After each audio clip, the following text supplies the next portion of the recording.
Hey, hello everyone. Welcome to the session. Hope you all are able to hear me. Can you please confirm on whether you are able to hear me or not? Yeah, we can hear I you. will, while you guys respond, I just wanted to open the Epic Pen, which will help me ensure that I write the details here. Can you all please once again confirm on whether you are able to hear me or not? First session, there will be glitches, okay? And just ignore if there is any background noise. Just ignore that, friends. Okay, wonderful. So friends, let us get started. Hello everyone and welcome to this session on machine learning on cloud. And in the due course, there are two additional things that I'm going to talk about. One is auto ML, and I'm also going to talk about explainable AI.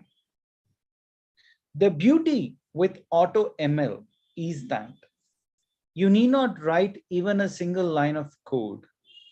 You need not have knowledge about any algorithms, and yet you would be implementing artificial intelligence. And this is the future, right? And you need not absolutely write even a single line of code. You need not have knowledge about even a single algorithm, and yet you can implement AI.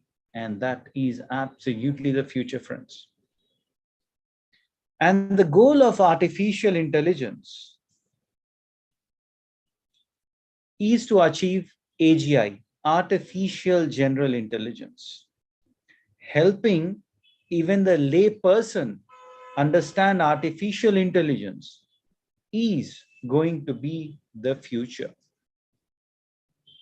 Having said this, let me quickly introduce myself by opening my LinkedIn profile. Friends, so this is me. My name is Bharani Kumar Depuru. I am an Industrial Revolution 4.0 implementer, chief data scientist, and technology advisor on 4 different companies. I hold a master's degree from both Indian School of Business. Let me scroll down a bit. Okay, I hold a master's degree from Indian School of Business and IIT, Indian Institute of Technology. I work with companies such as HSBC. I work with ITC Infotech. I work with Infosys, and Deloitte was the last company with which I was employed as an employee. Post which, I'm doing a lot of things in the space of AI, and I'm working with a lot of additional companies to help them implement artificial intelligence. Okay, that's in short about my profile. And if you feel that it makes sense to probably get in touch with this guy called Bharani, yep, you can. And this is my LinkedIn profile. Okay, so feel free to connect with me. That's something that you might want to consider. I'm connected with a lot of head of HRs of various companies. If you feel that you can surf on my connections, feel free to do so. Back to our discussion here.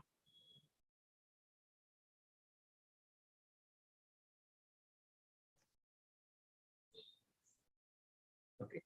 So you have machine learning on cloud and auto ML, and we also have explainable AI.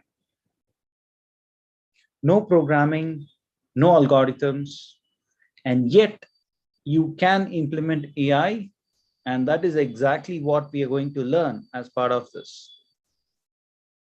So friends, even before we get started, I frequently encounter this question, which is, what is the difference between artificial intelligence, data science,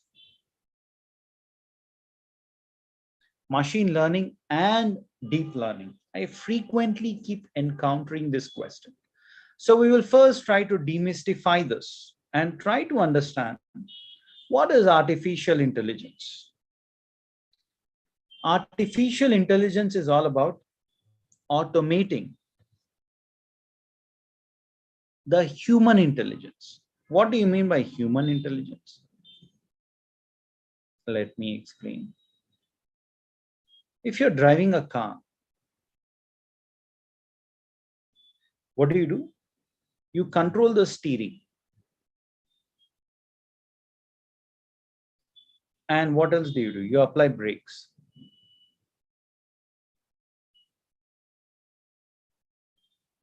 And then you change the gears. So on and so forth. All these things are performed manually by humans.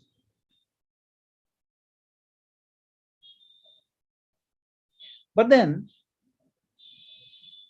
if you can automate this human intelligence, whatever a human is doing through human intelligence, if you can automate that, it is called as artificial intelligence. And now we have autonomous vehicles, SDCs, self-driving cars, driverless cars. All these are examples of artificial intelligence. So what do any self-driving car do? It will control the steering. It will apply the brakes, and it will, change the gears. And this part, which is manually performed by a human, is automated using some intelligence which is artificial in nature. And that is called as artificial intelligence. To achieve artificial intelligence, we use techniques such as data science. Okay, data science is, if I were to tell you, is a field where you analyze the data. For instance, if someone is doing some research in a field, in some field, in any field for that case, they're called as scientists. And someone who does research on data is called as a data scientist.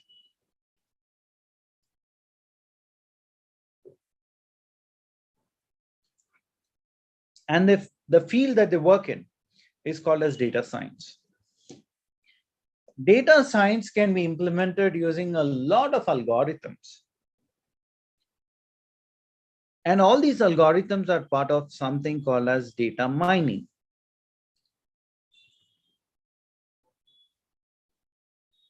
Data mining has a lot of fields, my dear friends. Supervised learning,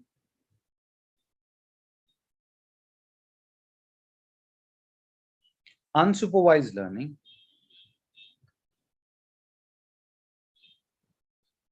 and reinforcement learning, semi-supervised learning. Bunch of algorithms exist.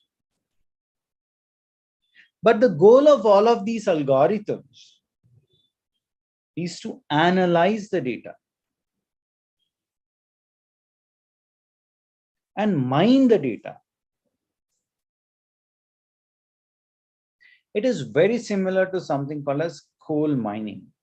What do you do, friends, in coal mining? You dig coal. And when you keep digging coal, if you're lucky enough, you get access to diamonds. And diamonds are very precious. Precious than gold.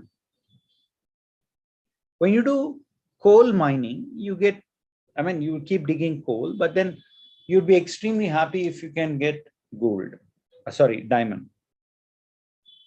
On similar lines, you keep digging the data, and if you get interesting insights from your data, similar to diamonds, If you dig coal, you get diamonds and you'll be very happy. Once a while, you get diamonds.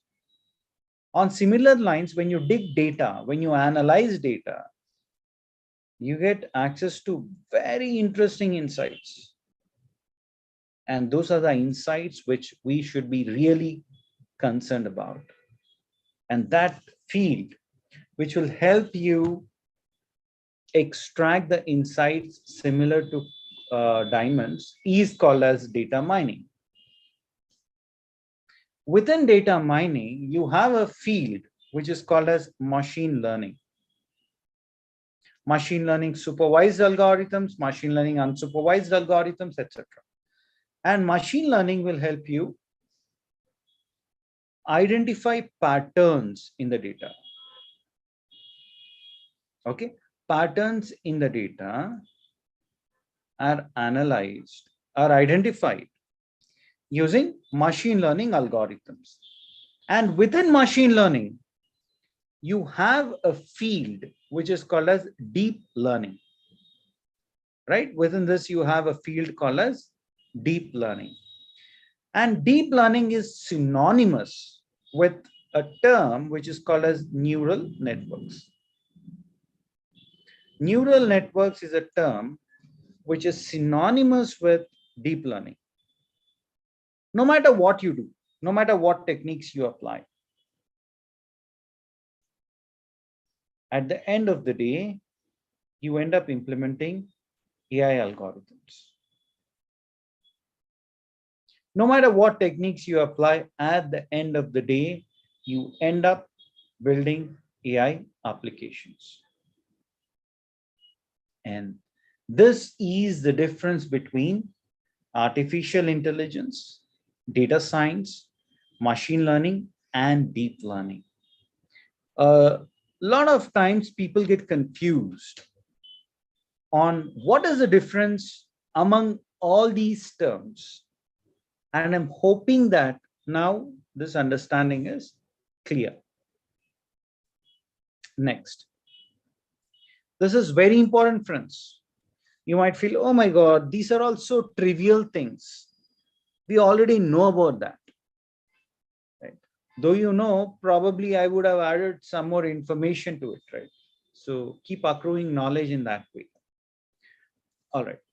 And there are a lot of fields which have emerged of late. Right? You have fields such as data analyst, data engineer, data scientist, etc. What is the difference among all these fields? So say, whatever be the field, data engineering or data analytics or data science, you ideally deal with data, right? You deal with data, simple. You take the historical data and then you analyze the data. Historical data or past data, and then you analyze the data. If you take this historical data and then say this is your present,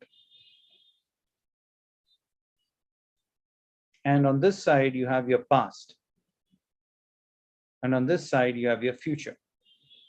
This is your present.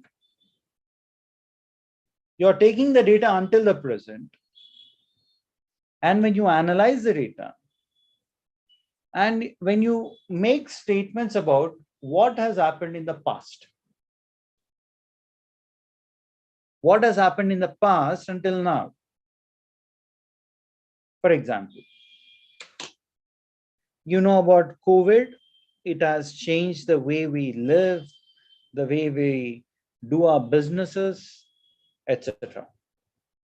If you take all the bunch of COVID-19 cases of India, right, and then that's the past data, all the COVID-19 cases until now, that is the past data. And then if you talk about how many COVID-19 cases did we have until today, how many people have succumbed to COVID,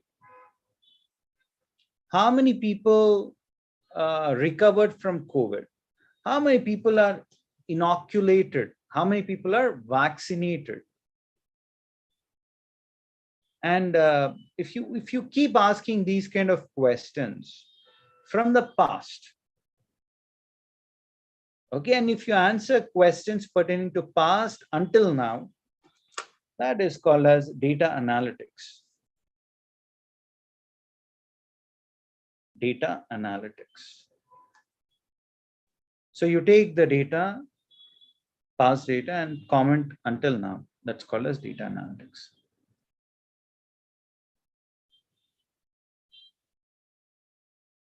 But then if you start thinking about the future, that is how many COVID-19 cases we might have in the next 6 months, in future, in the next 2 months or 3 months or 4 months or 5 months or 6 months, right, into the future. How many people will be inoculated, vaccinated, and how many people will take the booster shots in the next 1 year or 9 months or 6 months, whatever be it? Then you are talking about future, and that is the role of data scientist.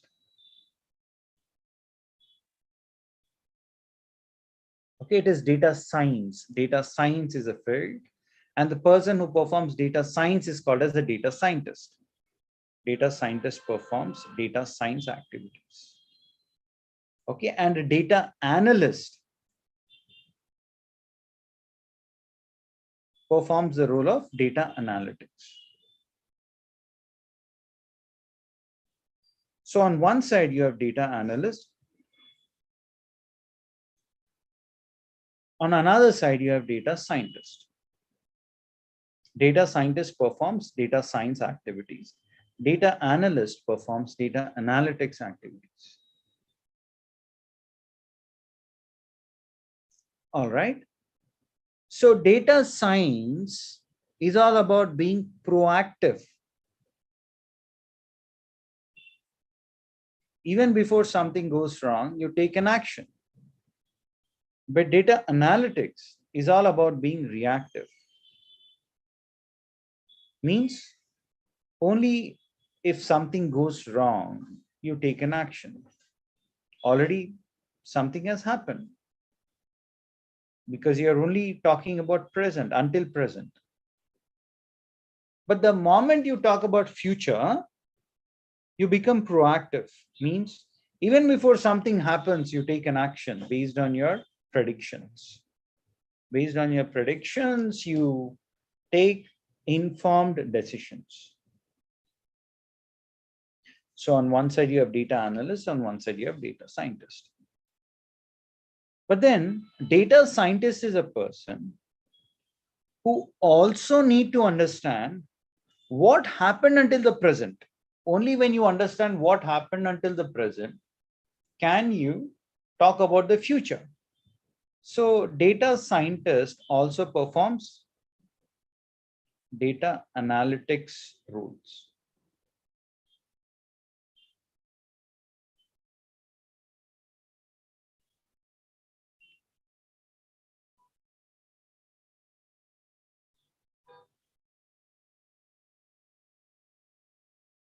Okay. All right. Then we also have a role which is called as data engineering. Who is a data engineer?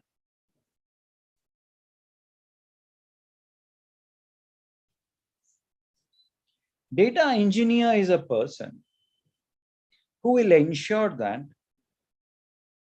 the activities of a data analyst and a data scientist is performed seamlessly without any overheads. For example, you'll have data, right? To analyze or to perform data analytics or data scientist activities, you need access to data. That data will usually reside in database. Okay, you'll have a database and you'll have the data residing in that database. Whatever be the data, it could be a structured data set, or unstructured data set. Ultimately, you store it in database. Either you store it in SQL database or NoSQL database. It depends on what kind of data you have. Say you have data related to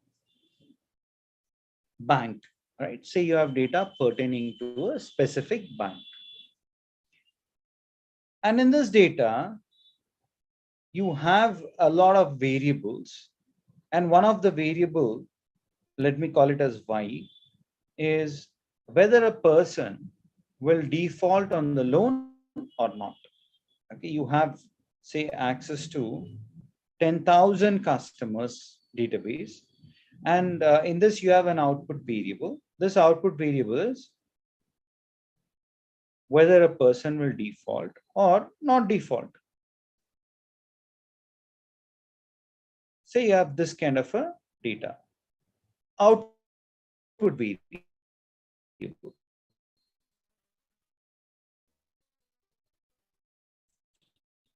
Y is called as output variable. Just if someone is, they will become aware. So I'm just recapping for them. Certain things I have this habit of recapping, assuming that people who are attending do not know what this means, right? And then say you have a lot of inputs: age, income, gender, loan amount, loan category, every month installment, etc. And default means if you do not repay the installment for 3 months, 3 continuous months, according to the law of Indian government, you are considered as a defaulter. If you do not pay the installment for the loan that you have taken for continuous 3 months, then you'll be called as a defaulter. What do you do then? You take the data from the database into maybe something called as Python. To establish the connection between your database and Python, you need some API, application programming interface. API will help you establish the connections between two systems. It will help you establish the connection between the database and the programming language.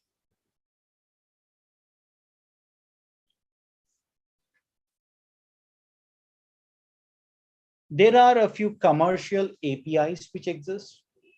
There are a lot of open source APIs which exist, which will establish the connection between the database and your programming language. And then you do predictions. You build your prediction model, and that machine learning algorithm will classify whether a customer would default on the loan or not. And once you have your predictions ready, you might want to display your predictions on a web application or on a mobile application or maybe on some business application.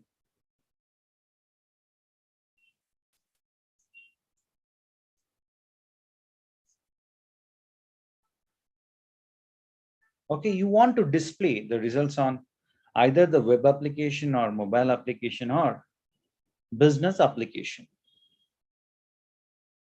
And here also you need some connection. You want to connect your Python, the machine learning algorithm that you have built using Python. You want to establish the connection of that with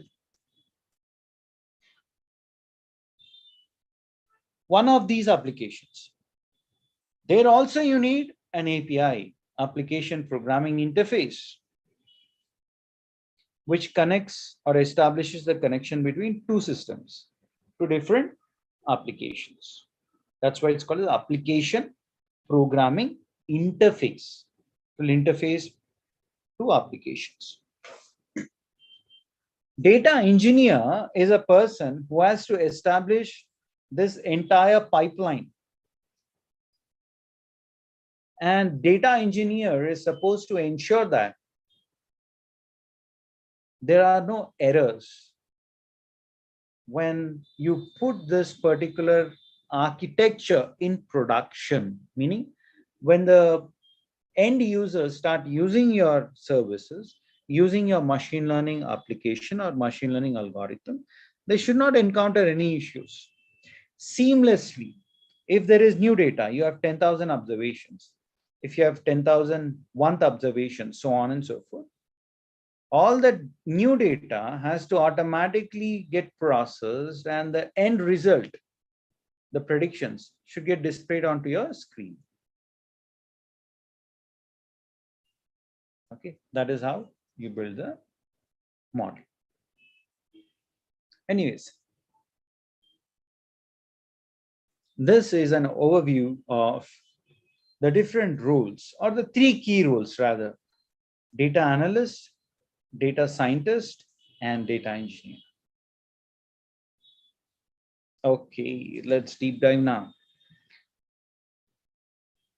Reporting about past, that is the data analytics role, okay, is part of something called as business intelligence, BI, wherein you generate a lot of reports and dashboards.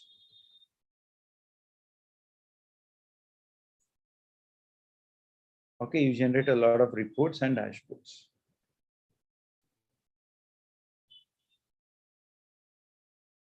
But you're talking about past data, you take all the historical data and you talk until now, until present, what has happened is what you talk about.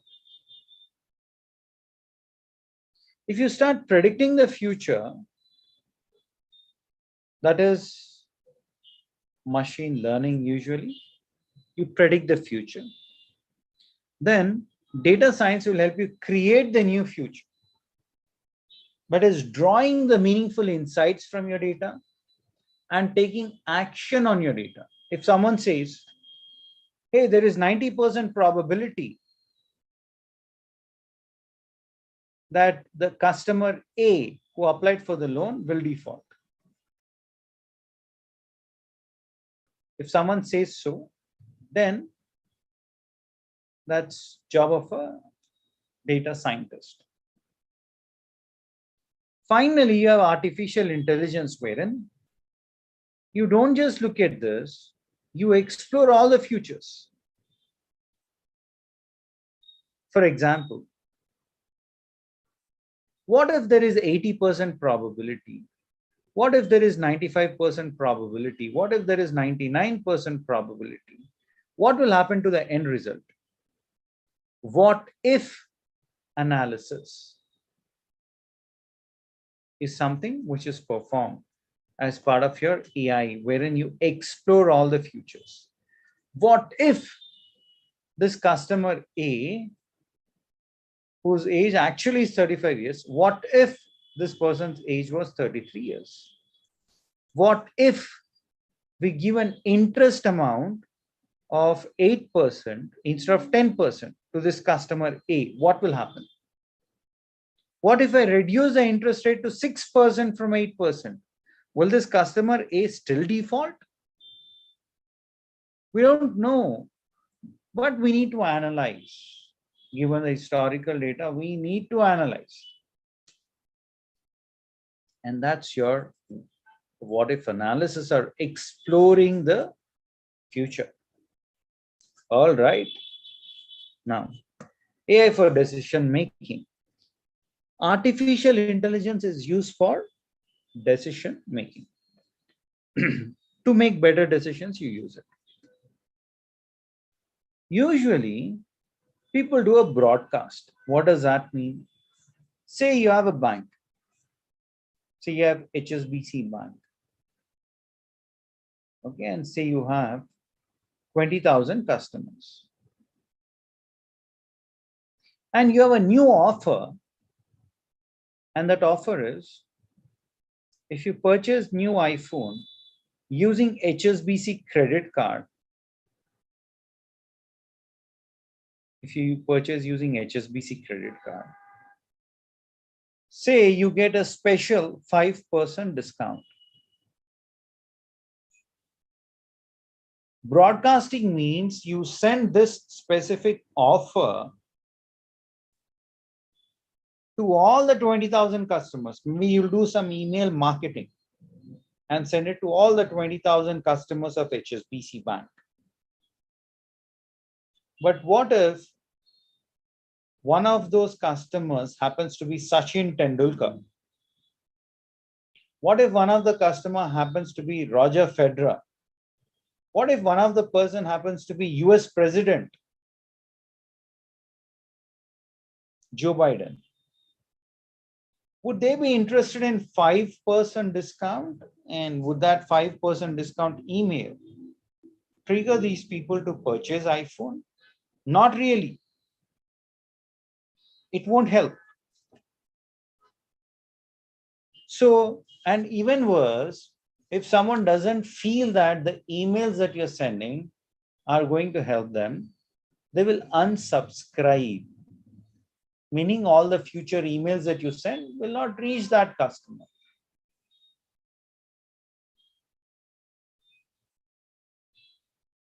Or even worse, people might even select your email and click on spam. That is going to be even dangerous. So what should we do then?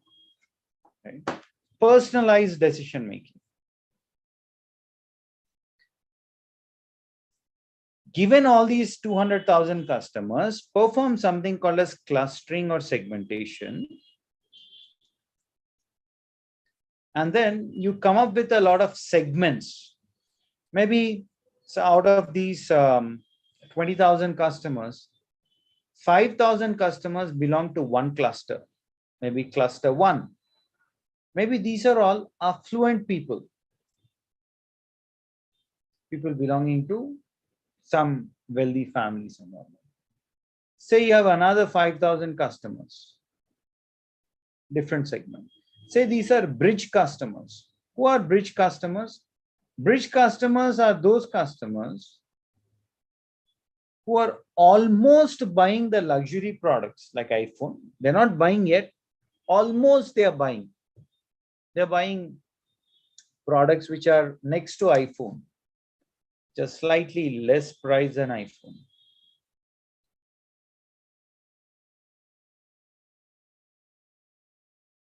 To these customers, if you provide, say, additional discount of 5%, they might purchase iPhone.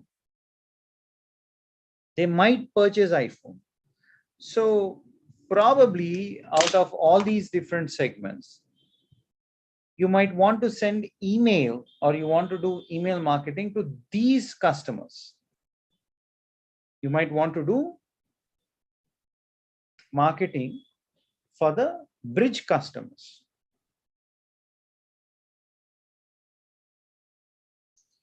So what happens here is you might assume that, okay, there is an offer of 5% discount.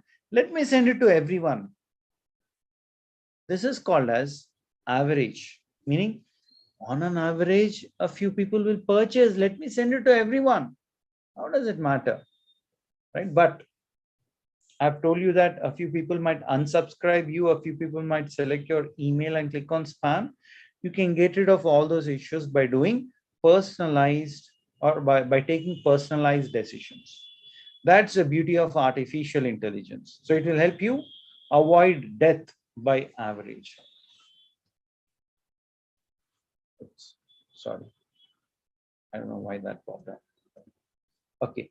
Then instead of doing batch processing, you can do real-time processing, meaning you need not say that, let me have each and every customer apply for the loan. If all these customers are applying for the loan and they were applying loan to get some, maybe auto loan. Okay, so one way to deal with this is you take all the loan applications of A, B, C, and D, etc. And maybe A has applied for the loan at 10 a.m. in the morning. B has applied for the loan at 11 a.m.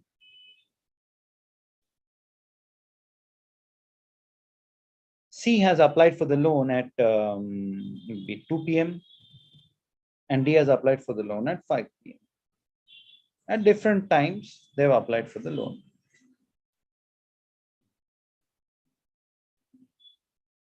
Batch processing means I take all these loan applications where people are applying for the loan on a daily basis, and I'm going to process the loan at maybe 6 p.m. on a daily basis. So you're taking batch of all these loans, you're taking batch of all the loan applications, and you're processing that batch once at 6 p.m. And then you get the results on who are the various customers who might default on the loan. But what are you doing? You're doing batch processing. But what happens with respect to AI is that it will help you perform real-time processing. Means the moment person A applies, let me real-time process. B applies, let me real-time process. C, D. As and how they apply, immediately I'll process their loan applications. I'll pass it through my machine learning algorithm and give the result on that, on whether that person will default on the loan or not. This will help you avoid death by delay. You're not delaying anything. You're processing real time. Credit card transactions. Say customer A does a transaction at 10 a.m. Customer B does a transaction at 11 a.m. Customer C does a transaction at 2 p.m. and customer D does a transaction at 5 p.m. They're all using credit cards. If you say that I will do batch processing, what would happen? Even if there is a fraud, you will not be able to identify that fraud until 6 p.m. If it is batch processing. If you perform real-time processing, you can avoid death by delay. Then you have reactive versus proactive. Say you're manufacturing. You are into manufacturing. You're manufacturing, say, beverages.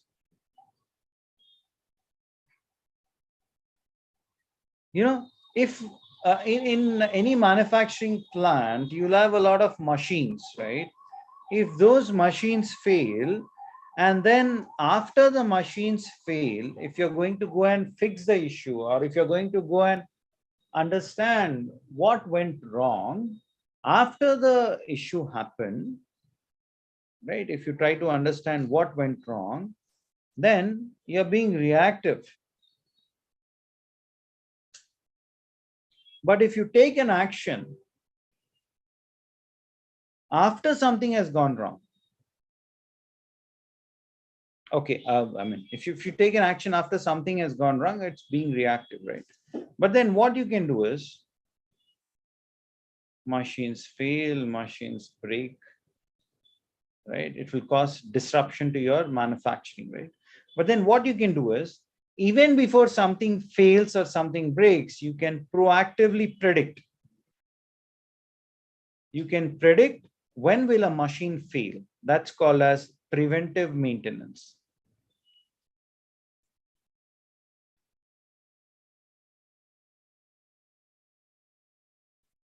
All right. And this proactive decision making will help you avoid death by ignorance. You need not be ignorant about your machines on when will your machine fail, for what reason will it fail. All these things can be analyzed using artificial intelligence. And then you have tactical versus strategic decision making. Rather than talk about, okay, did you meet your sales or not for this day, would you meet the sales for tomorrow or not? Rather than being just nearsighted, you can be far-sighted, meaning what will be your sales for the next 6 months? What will be your sales for the next 1 year? You can actually analyze that and get into a strategic decision-making mode. And this will help you avoid death by nearsightedness. So these are the benefits of artificial intelligence. And here is the agenda, friends.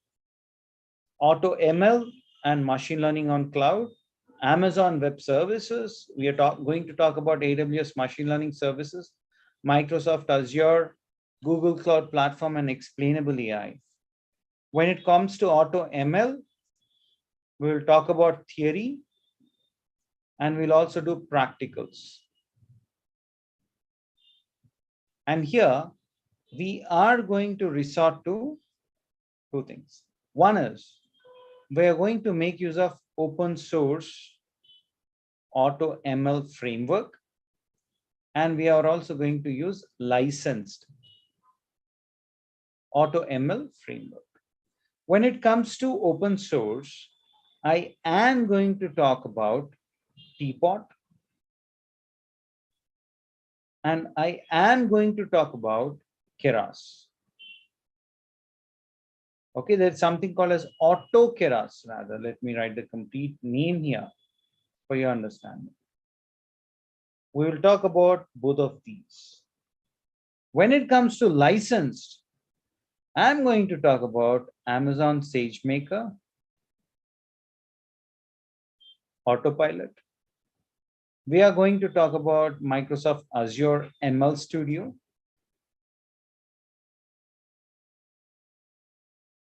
And we are also going to talk about Google Cloud Platform.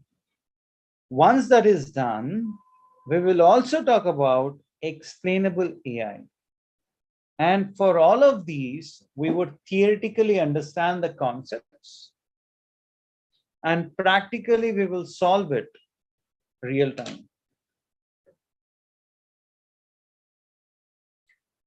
So please pay attention on the theory as well. Theory is not to be taken for granted.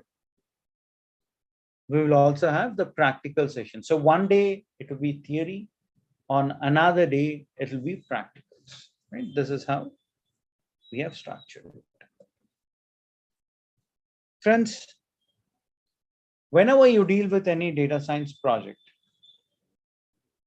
you need to follow a specific framework to handle and solve your project end to end.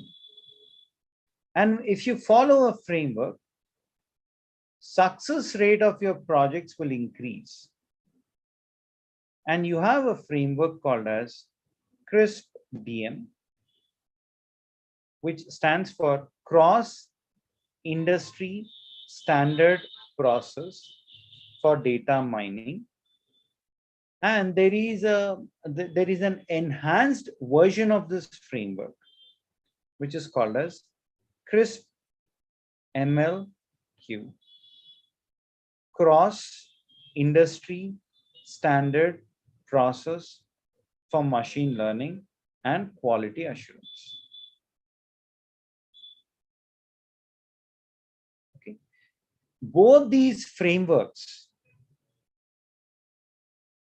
be it CRISP-DM or CRISP-MLQ, both these frameworks have 6 phases.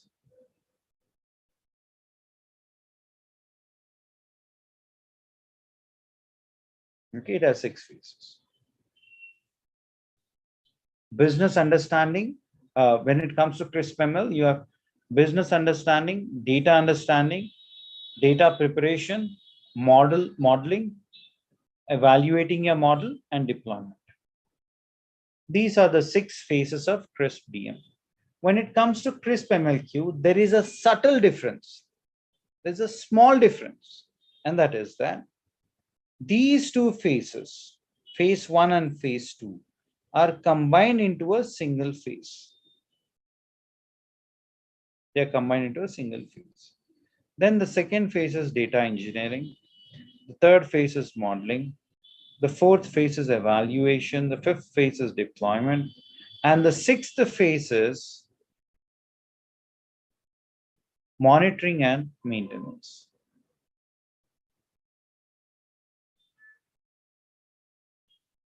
Monitoring and maintenance. This is the sixth phase. So your auto ML, a lot of your auto ML frameworks automate the entire framework. Okay, it automates almost, I should say, the entire framework. Not entire framework, but almost entire framework. And this is a very active field of research. People are working very, very extensively on this. Okay, so this is something which is given here.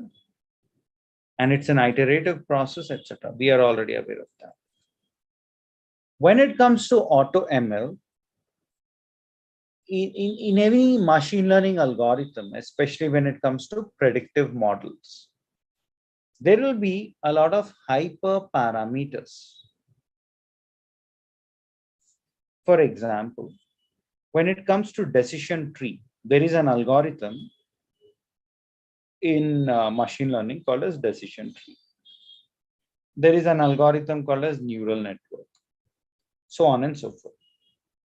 In decision tree, you have a lot of options that you can change and experiment with. For example, number of trees. Number of trees that you want to draw, or number of iterations or trials that you want to run is something that you can experiment with. There'll be an option called as max depth. This is yet another hyperparameter.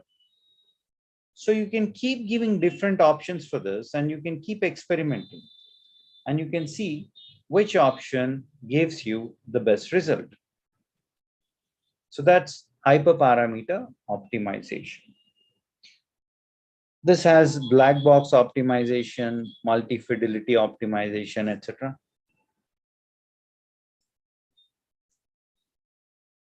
We'll not get into depth of that. And when it comes to neural network algorithm, you have number of epochs, number of iterations,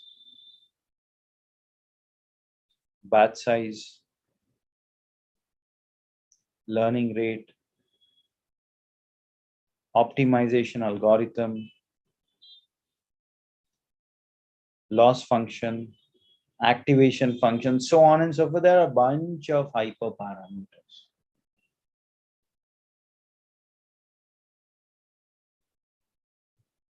Okay, and then what set of hyperparameters should you actually use to ensure that you get the best result is something which is not known to many people. Not many people are aware of this. Okay, and this is a place where you want some kind of auto ML to kick off, and you want your auto ML to try out all the various hyperparameters, experiment with all the hyperparameters, and then give you the best set of hyperparameters, which will give you the best result. Okay, then you have something called as NAS, Neural Architecture Search. What does NAS do? NAS will help you identify that these are the different architectures that can be experimented.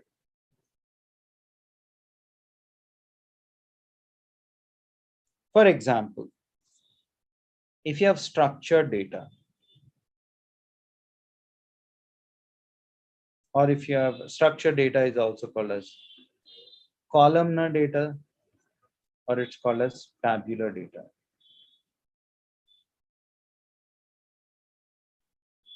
If you have any of these data sets, then usually multi-layered perceptron architecture is used when it comes to neural networks. If you have images to deal with, usually it is convolution neural networks. And when you have textual data, it is usually recurrent neural networks and the variants of that.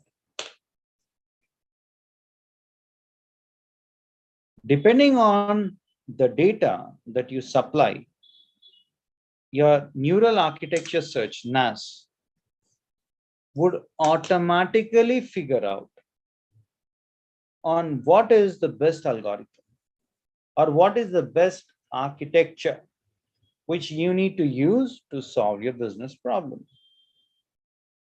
So the point that I'm trying to drive is, even if someone doesn't have the knowledge of all these things, such as if you have images as input, convolution neural network should be chosen.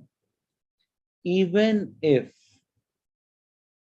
you do not have the knowledge of that, your auto ML will automatically look at your images and figure out that convolution neural network is the right architecture.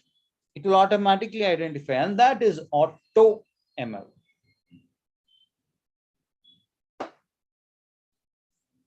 Then you have automated feature engineering. Friends, when it comes to machine learning algorithms, you have two branches. One is traditional machine learning algorithms. One is deep learning algorithms. One is traditional and one is deep learning.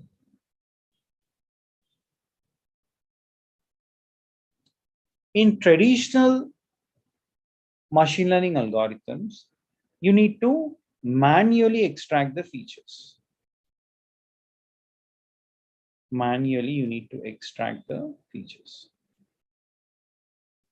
That means if you have an image to deal with, you cannot supply the image as is to your machine learning algorithms. You need to extract the features. One set of features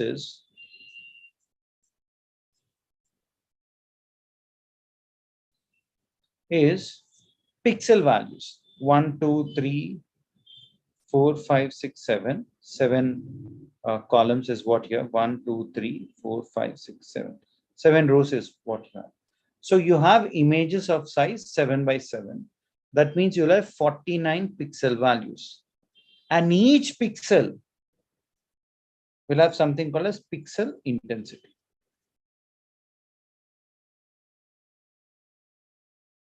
And each pixel intensity values range from 0 to 255. 0 means black. 255 means white.